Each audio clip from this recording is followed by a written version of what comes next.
It's that time of year again. Get ready for the return of the world's oldest cup competition. Romantic, magical, historic. Into its 145th season.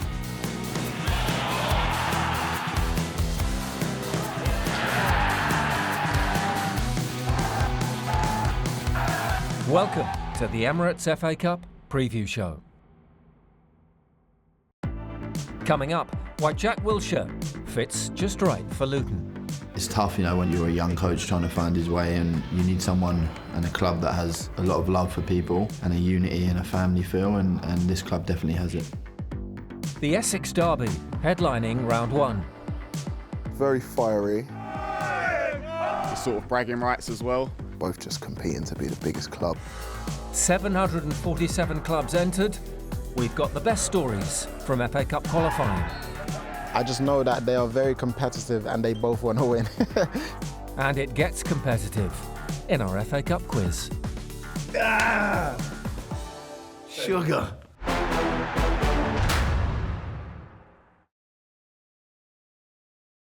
Since a really young age of 16, making my debut in the first team, I've been through so many experiences where I feel a little bit nervous or it's a big step. But I'm that way as a person, I want to test myself. I see it as a challenge, but a challenge that excites me. After ending his playing career at 30, former England and Arsenal star Jack Wilshere is taking his first step into management at League One Luton Town. Yeah, I've been on a 3.5-year journey where I started coaching and realised pretty quickly that I've got gaps and I need to improve. I did that with the 18s at Arsenal, which was amazing, gave me a really good start in the game. And then I took the decision to go to Norwich. I felt like I was ready. I went there, and that was a really important step for me before taking my first opportunity as a manager. So I wanted to make sure I was ready, and I feel like I am. I started here years ago when I was 8, and they gave me a foundation, a platform to go on and have a career, and they've given me an opportunity again, and I'm very grateful and very thankful. I am absolutely honoured for everyone, all the people. I know how big of a club this is. It's tough, when you're a young coach trying to find his way, and you need someone and a club that has a lot of love for people and a unity and a family feel, and this club definitely has it. Any lack of experience is offset by his coaching team and former Charlton manager Chris Powell, who's alongside him. Not only has he got all the experience and knowledge and things that you only know when you've been in the game for as long as he has, he's a top guy as well, and he's that type of character who really cares about people. He's someone who, stopped early. He could still play now, looking at him. I've seen him in training, but I feel as recognised, actually, this is my next step in my career. He obviously sees this as a challenge to help me and support me, and not everyone would do that at the stage he's at. We say to the players all the time that we want them to learn, we want them to grow, and we have to do that as staff as well. And to have someone like Powley with us, he helps us with that.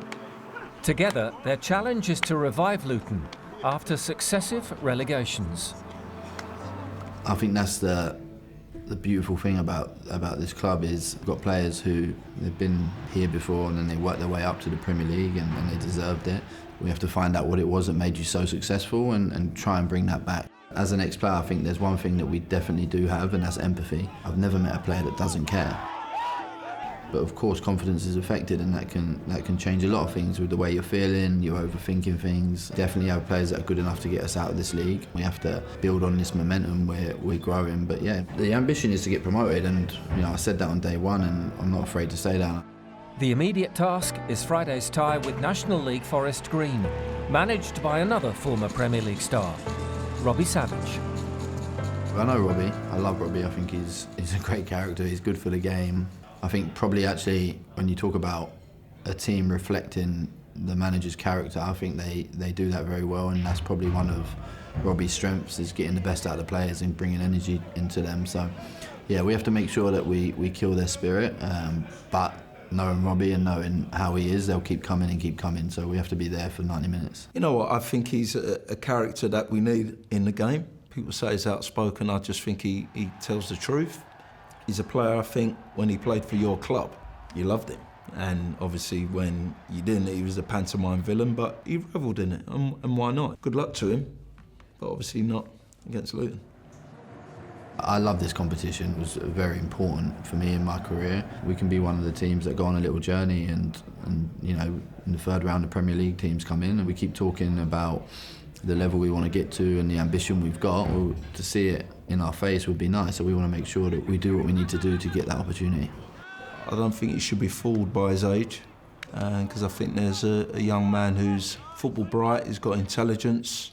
Obviously he played the game, but he's coached, he's been at a good level, he has a really good understanding of what's required. You know, I think early signs are good. I genuinely believe this and I genuinely mean it. When I walked out in the stadium, my first game, it was the best moment in my career. You know, football was something for me that, yeah, of course I had to work hard, but a lot of things came easy for me, but this is something that I've really had to work for and still am working for and still trying to prove and get better. But yeah, if we can go and be successful, it would be amazing.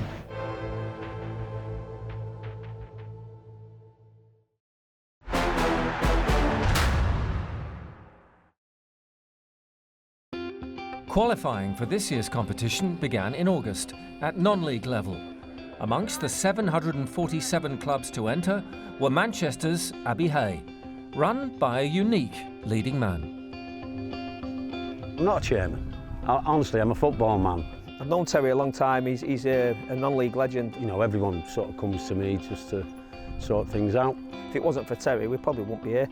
How are you? I'm all right, man. It's just a fabulous, fabulous place. Obviously, it's raw.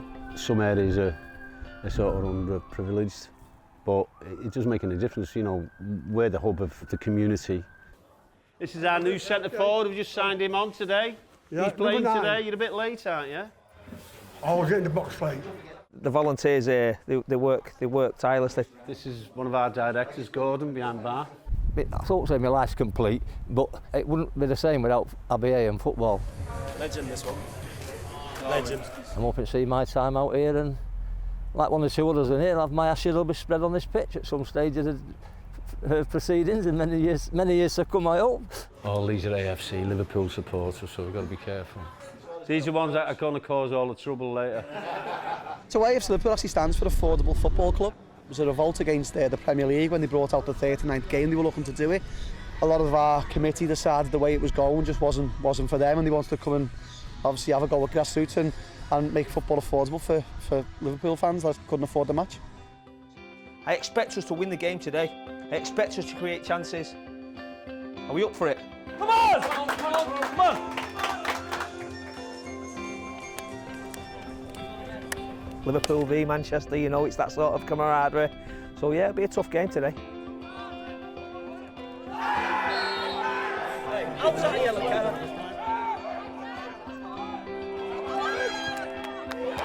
Hopefully we can get to the first round, proper.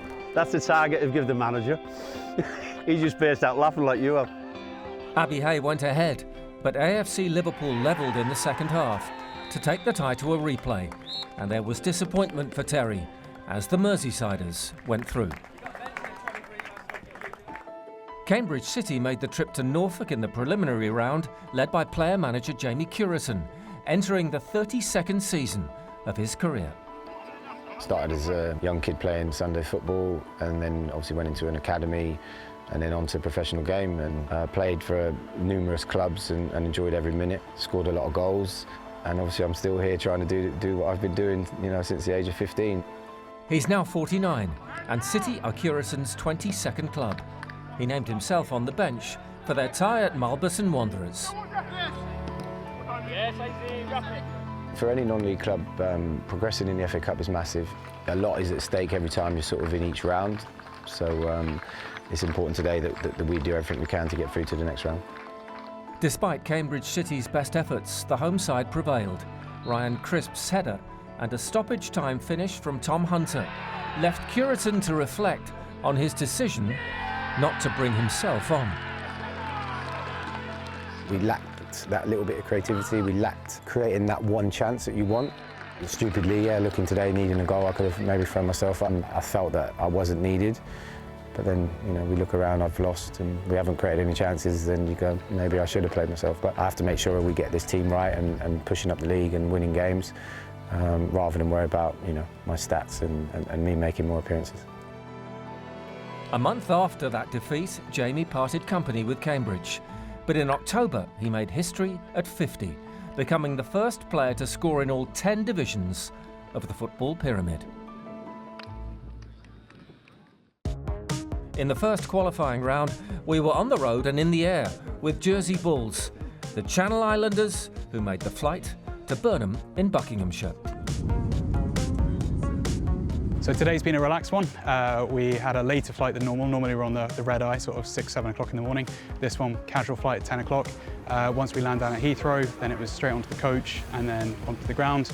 I think we're used to it. I think all of these lads that have played for the Bulls for probably 5, 6 years now have sort of done, they've been kicking on to sort of 200 trips or so. Obviously we spend a lot more time together, whether that's sitting in an airport, sitting on coaches, waiting around, delays, you name it. Obviously we're all volunteers, none of us get paid, so obviously we're all doing it for each other, doing it for the club and obviously for the island as well. Run by fans essentially, so we all play for the island and for the fact that we want to represent our island as best as we can. So some of the challenges are more, from a board perspective, you're looking at costs, obviously fluctuating prices, flight times change between summer and winter. So all of these different factors you have to work in and then work out how you can get to the away ground. The scope of the FA Cup is huge. Everyone knows what the FA Cup is. It's got that history behind it, over 150 years. We want to be a part of it and we're glad to be here today to do it. We'll obviously just enjoy the occasion. We've got a very tough game against a good team.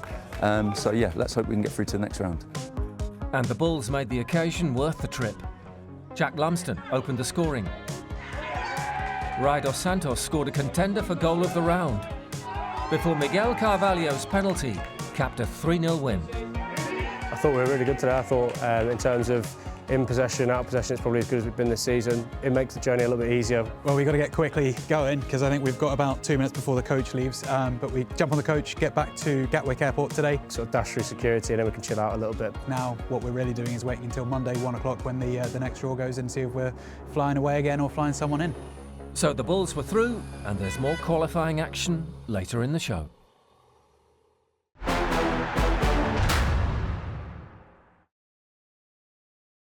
Still to come, football, family, and Frankie Terry.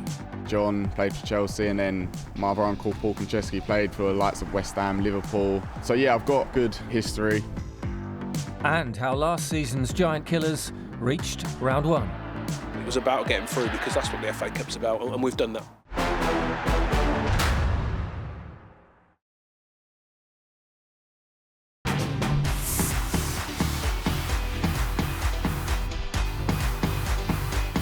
Just 11 miles separate Chelmsford and Braintree.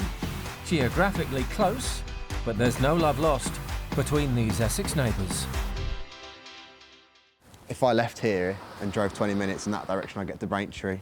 It's a local derby, and we've been at the same sort of level for quite a while. Come on, Braintree! You always hear about the derby and Chelmsford and Braintree, but when you're a manager of one of the football clubs, you realise very quickly when you play the games how fierce it is. It's very fiery. I feel like because they're both clubs in Essex, they're both just competing to be the biggest club. Braintree have 3 or 4 players who've played with us.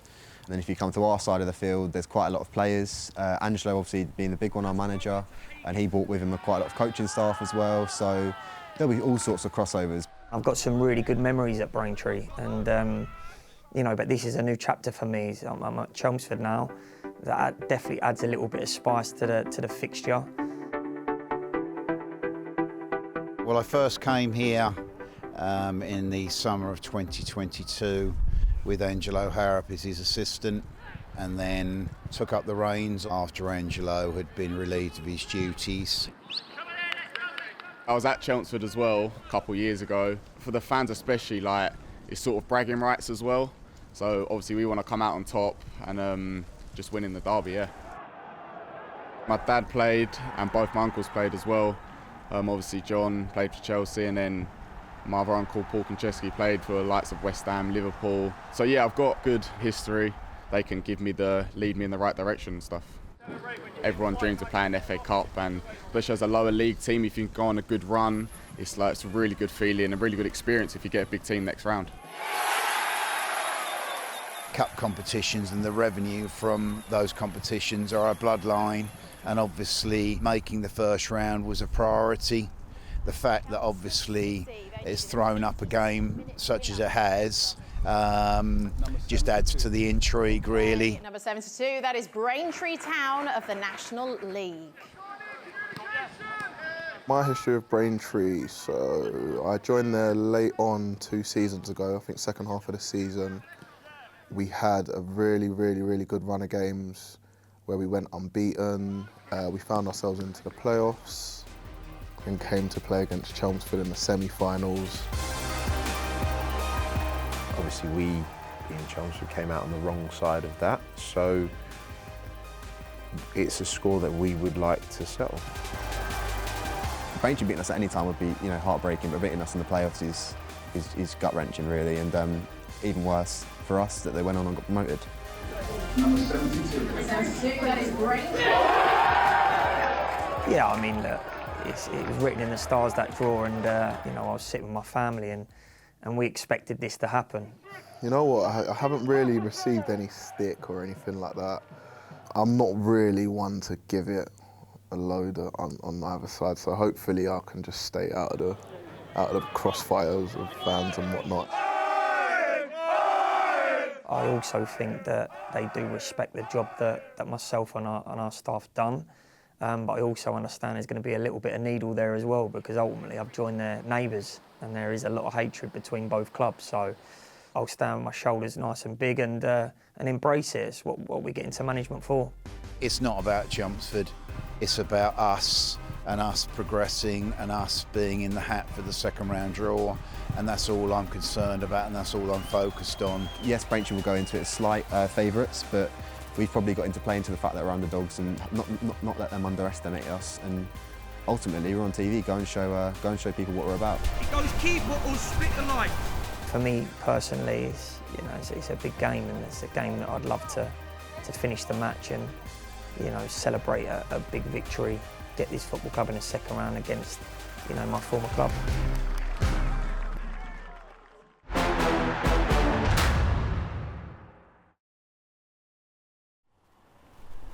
Back to our qualifying roundup and the intriguing story of a long-awaited Enfield derby. We knew it was going to happen someday. If I turn around and said it was just another game, it's not. The big club was Enfield Football Club. There was a separation, and Enfield Town formed their own team, which is absolutely right, no problem. It was a messy divorce, right? If you want to put it in those terms, there's people that voted to form a new club and people that wanted to stay. There's a lot of people that came across, so from a DNA perspective, there's definitely a lineage. From a history perspective, I don't think we claim that. It's going to be a good atmosphere. We know that they're bringing down a lot of fans, so I know they're going to try and create some sort of hostility between us and them, but we're here to cause an upset, really. I just know that they are very competitive and they both want to win. We've not played each other for 15 years, and rivalries sometimes are formed by playing each other constantly, right? So it's an interesting one. It's the one that the fans all wanted. More than anybody, it's the ones that the fans all wanted. And the most important match between the rivals ever went Enfield Town's way. 2 levels higher, they won 3-0 away. Just a shame we couldn't do a little bit more for the fans, but yeah, it is what it is. We sort of take it on board anyway, push on, be better for the next game.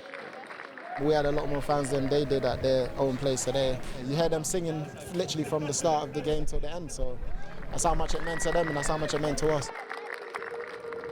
In late September, a father and son management team were on the verge of history at Bedfont Sports.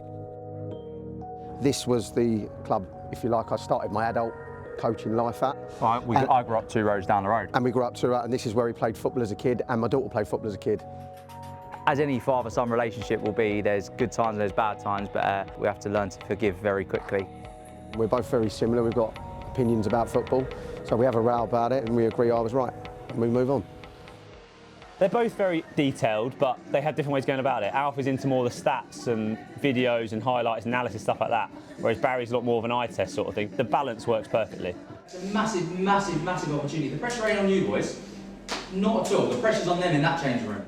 He's probably surpassed me now because he pays a lot more interest into it. I've got 3 grandchildren now, so, but yeah, he does a lot more of the work than I do. Go out there and genuinely enjoy this day and enjoy the occasion. There's going to be 1,000 fans here watching, yeah?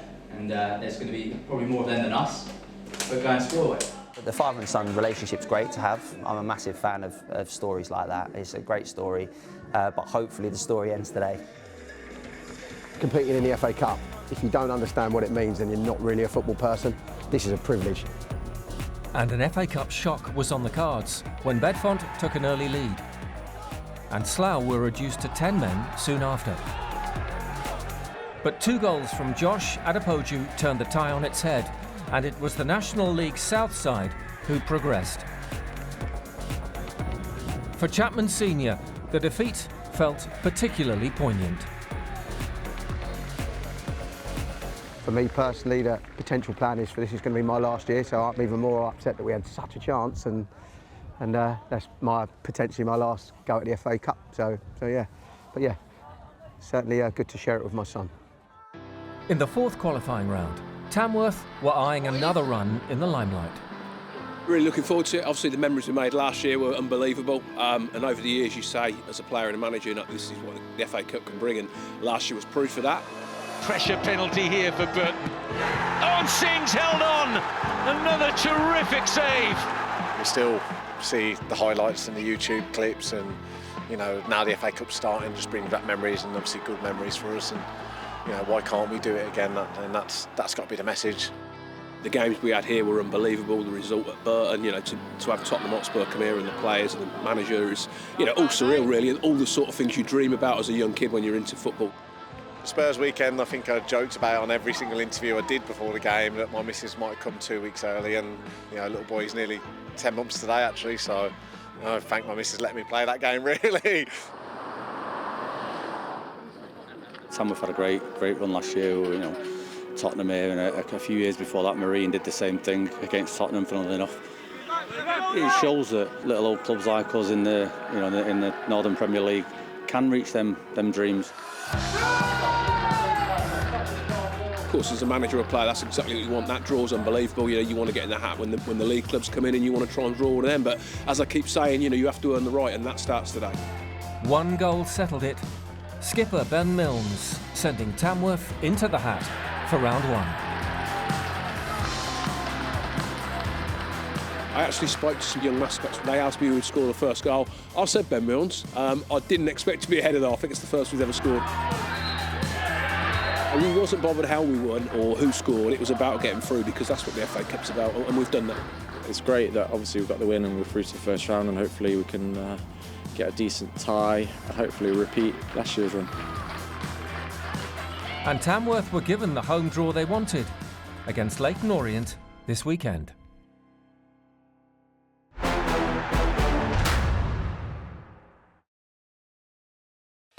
And finally it's back. Eyes down everyone for the FA Cup quiz. How many questions? Not maths, is it? No. 5 questions, no maths. Question 1. Jack Wilshere is a former winner with Arsenal, but how many times did he lift the FA Cup? Oh, man. Did you ask him that question? How many times he won the FA Cup? Let's go with...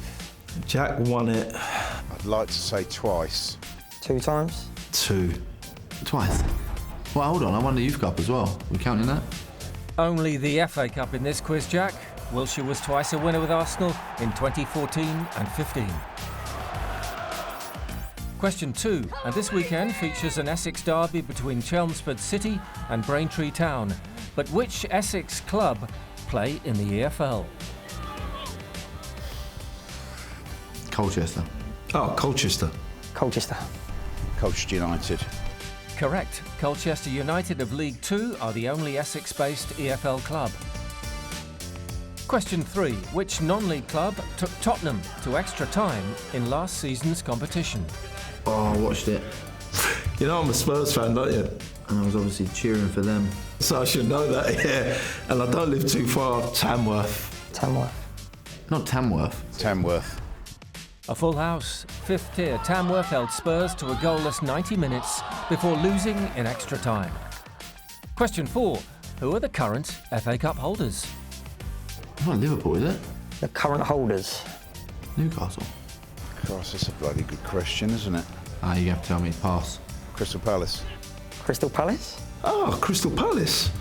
Oh, I knew it. Eze, I remember watching it. Agony for Jack. Crystal Palace beat Manchester City in May's final.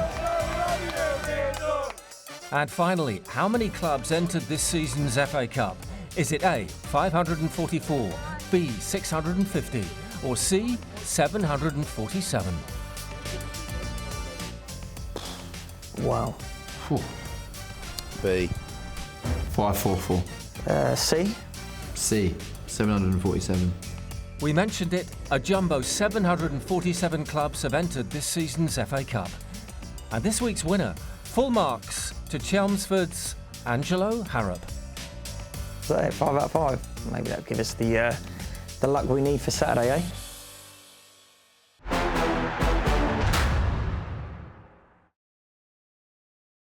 From 747 in August, we're down to 124 clubs in November. The FA Cup first round returns this weekend. Enjoy the action, and we'll see you for round 2.